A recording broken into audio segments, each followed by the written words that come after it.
वर्षवास 2026 शनिवार 25वा दिवस निमित्त सर्व बुद्धविहार पूज्य भिक्खू संघ यांना मी प्रथम अभिवादन करतो। तसेच सर्व उपोषधारक, ग्रंथवाचक, बौद्धाचार्य, श्रामणेर, उपासक, उपासिका यांना हार्दिक शुभेच्छा। बंधूंनो, पुढे भगवंत म्हणतात की माझा इतिहास असा आहे की मी एक शाक्य गणराज्यांचा राजपुत्र होतो आणि माझं जीवन हे सुखी आणि संपन्न असं होतं। आणि शाक्य गणराज्याच्या शेजारीच कोलिया हे सुद्धा एक जनपद गणराज्य होतं आणि आमचे सलोख्याचे, नात्याचे असे संबंध होते।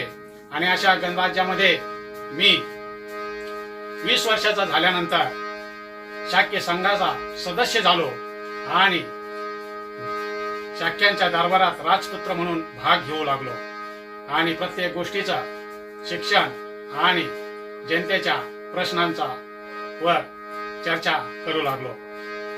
या आपल्या धम्मकथेतील गीतांच्या ओळी आहेत, त्या उपासिका एम.बी. पंडित गातील, आपण त्या श्रवण करू। जय भीम, नमो बुद्धाय।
जय भीम, नमो बुद्धाय।